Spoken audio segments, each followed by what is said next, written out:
Ok, actuellement il est 8h02. J'ai eu à travailler un peu sur le montage des vlogs que je fais. Ok, la connexion a commencé à déranger.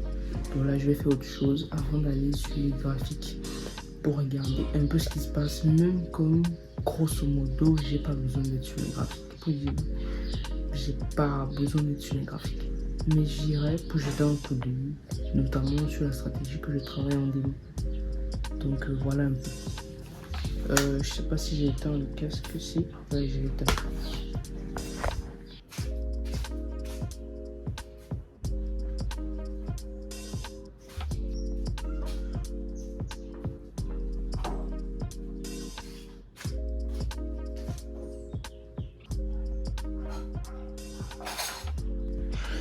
Ok les gars, je suis hyper fatigué. Actuellement il est 16h. Depuis je fais que travailler, préparer, faire la vaisselle. Je suis hyper fatigué. Hyper fatigué. Imaginez un peu si je faisais le scalping. C'est que c'est à cette heure-ci que je devais courir pour aller sur les graphiques. Faire encore 2 à 3 heures de temps sur les graphiques. Déjà le voyage que je fais tout le temps pour aller enseigner m'épuise. Parce que hier je suis allé enseigner. Et quand j'enseigne comme ça, le lendemain je me sens fatigué. La fatigue en fait du voyage. Parce que je fais un aller-retour là où j'enseigne. Donc le lendemain je suis toujours épuisé, vous voyez, donc c'est pas évident. Alors tout de suite là je vais me connecter sur les graphiques. C'est vrai que de temps en temps j'ai checké les graphiques 2 fois, ok. Mais bon, je vais maintenant bien m'asseoir pour travailler parce que j'ai pas eu le temps depuis le matin.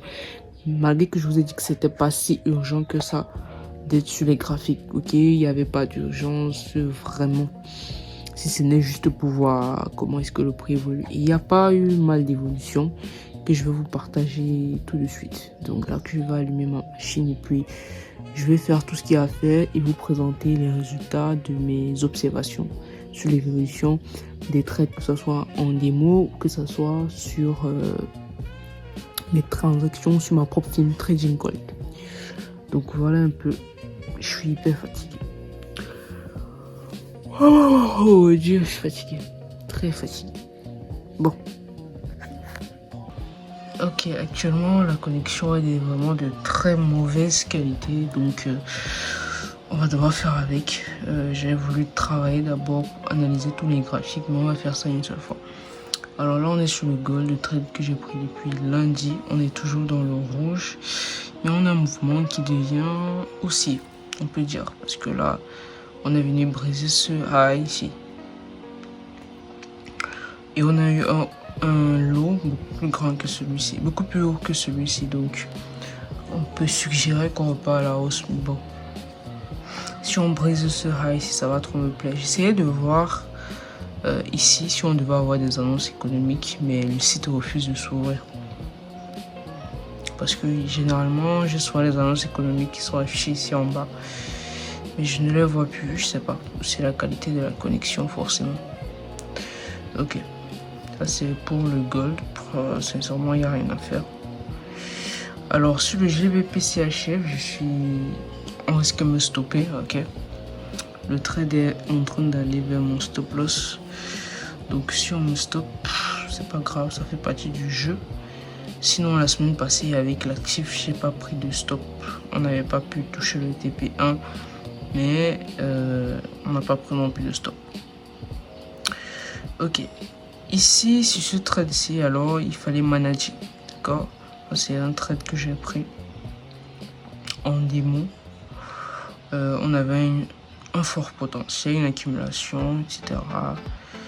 Et puis le trade a fini par s'inverser. Alors je me suis rendu compte que ce que je devais faire en termes de management, c'est que lorsqu'on est venu réagir ici, cette réjection-ci devait déjà me faire comprendre que la zone a bien réagi. Mais bon, comme on a accumulé et poussé, je devais minimum sécuriser à ce niveau, juste derrière ici. Donc je mettrai un trait pour dire que là c'était mon stop loss que j'ai déplacé.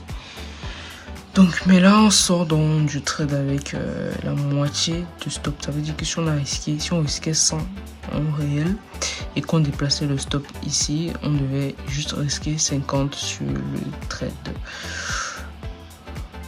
Bon, par contre, c'est assez compliqué ici de manager ça. Je sais pas trop ce que vous en pensez ici. Comment est-ce qu'il fallait manager ça? Déjà, la stratégie, il n'y a pas de clôture partielle. On manage juste, c'est-à-dire on travaille sur le stop loss. Bon, je sais pas, j'hésite à mettre le stop là ou là. J'hésite vraiment s'il fallait manager, s'il fallait bien manager. Parce que si on devait mettre le stop là, ça pouvait garantir que si le prix se retourne, on sortait à BE. Donc, je crois que le meilleur trade management qu'il fallait faire ici, c'est de mettre à BE. Mais bon, c'est une capture que je vais prendre et je vais garder dans mon Notion en mettant toutes les remarques qu'il va falloir. Ensuite, on va continuer à évoluer sur le GBP USD qui est un trade qui est en train vraiment d'exploser. Attendez, je vous montre ça. On est en H4. Ok. Regardez-moi ce trade. On l'a pris ici. Et là, on vient de faire un nouveau plus haut. Donc, le stop loss déjà, je vais le déplacer ici. Ok. Juste en dessous de cette zone-ci. Et de la moyenne mobile 100 en laissant une marge, voilà, comme ça. Si on vient me sortir, on va juste me faire sortir là et non là. Et comme on est sur une zone psychologique, il y a de fortes chances que ça réagisse, ok. Donc si la zone réagit, bon bah on va juste nous faire sortir là.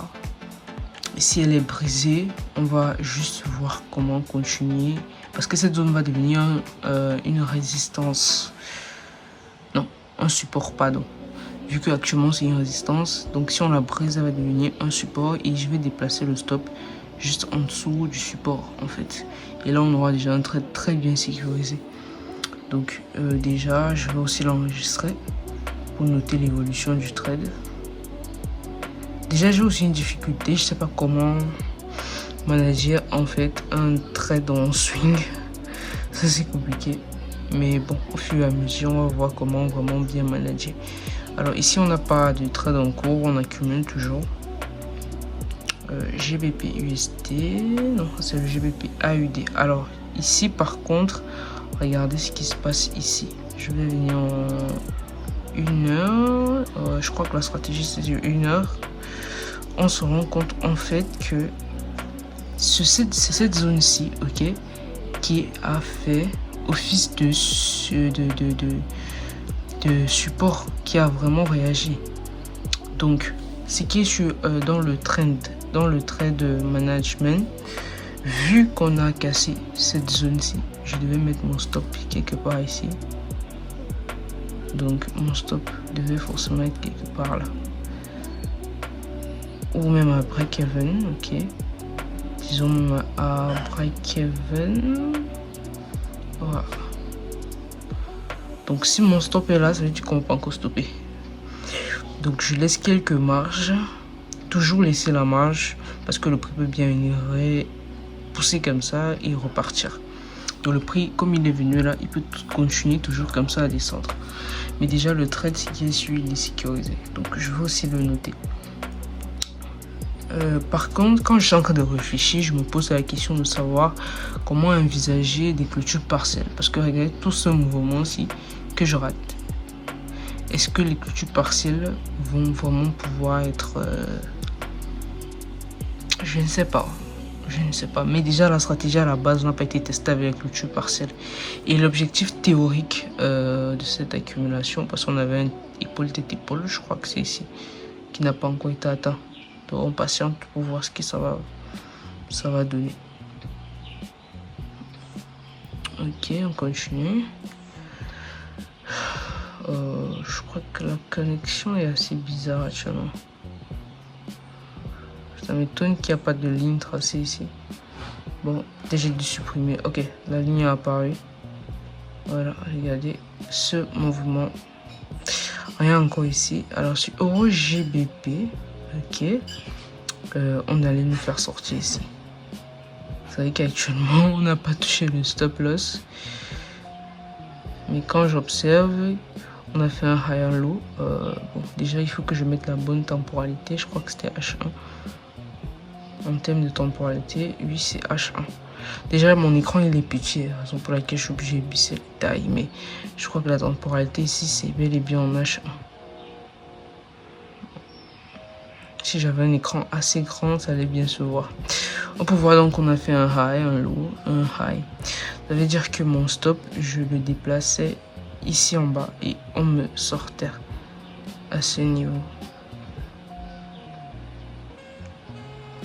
Donc la zone psychologique, elle a réagi. Vous voyez, cette zone de résistance a très bien réagi.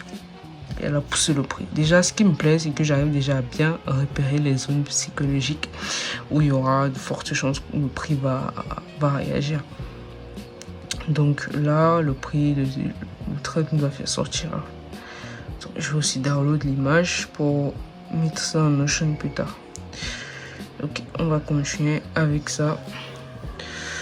Bon, ici, il n'y a pas de trade, je crois. Pas de trade. J'analyse en même temps que vous. Ouais, c'est pas un truc que j'ai analysé vu que la connexion dérangeait. Alors, ici, ça, c'est un truc que j'ai hésité à prendre. J'ai hésité énormément à prendre parce que je n'aimais pas cette accumulation-là. Donc, je ne l'ai pas pris du tout. Alors, sur l'euro USD, quelque chose de surprenant s'est passé. Mon alarme a sonné pour dire que le prix est arrivé ici. Mais on n'a pas encore une clôture exacte en dehors de ce rectangle que vous voyez tracé là. Donc, on patiente. En dehors de ça, je crois qu'on n'a plus rien. Je vais voir directement sur les autres actifs ce qu'on peut avoir. Alors ici, rien du tout. Là, pareil, il n'y a rien. Ok. Ici, que dalle. Il faut un peu qu'il patiente en espérant que la connexion va mieux se rétablir. Mais j'ai l'impression qu'il n'y a rien du tout. Ok, ici de même. Rien du tout sur les autres actifs. Ok. Bon, ici, c'est un trade assez bizarre. Ok, j'ai hésité à prendre ce trade. La ligne tendance n'allait même pas être bien tracée. Il n'y avait même pas une accumulation. Je sais pas si ça, il faut considérer ça comme une accumulation. C'est assez bizarre. Bon, je suppose que tout est parti. Bon, faisons un peu un coucou au Bitcoin.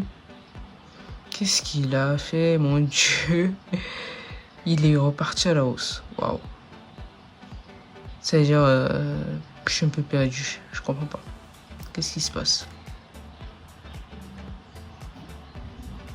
Bon. Je suis assez perdu. Je ne comprends pas ce qui se passe sur le Bitcoin. Limite, il part dans tous les sens. Limite, il part dans tous les sens. Mais bon, c'est dommage qu'on m'a fait sortir ici et repartir à la hausse. Mais bon.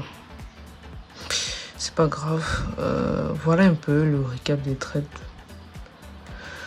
Donc, actuellement, mon cœur est sur le gold parce que je pense qu'ici, on va me mettre out. Ouais, on se rapproche de plus en plus du stop. Donc, d'ici peu de temps, on va me mettre out forcément. Déjà parce que je vois que le GBP est assez haussier. Surtout les actifs qui sont corrélés au GBP. Soit ils sont en chute, soit ils sont en hausse terrifiante. Forcément, il y a des annonces économiques qui sont sorties. J'essaie ici de prendre en considération les annonces économiques. Mais le site ne s'ouvre pas. Je sais pas. Bref, voici un peu un récap rapide des trades. Actuellement, je vais aller faire sport et faire autre chose. On dirait que je suis hyper fatigué.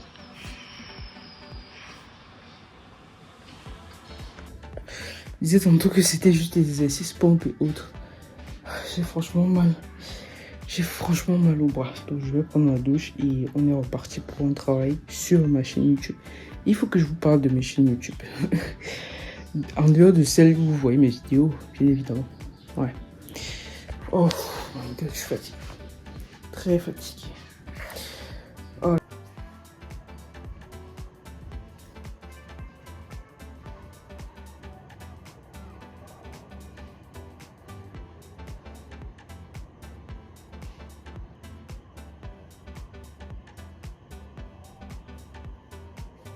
Moi, il est 21h21. Ok, je sais pas si vous allez voir. Au moment où je fais cette vidéo, je viens de finir complètement ce que j'avais à faire. Je vais me reposer. On verra pour les trades. Je me suis pris un stop sur le GBPCHF. Déjà, c'était prévisible. Donc,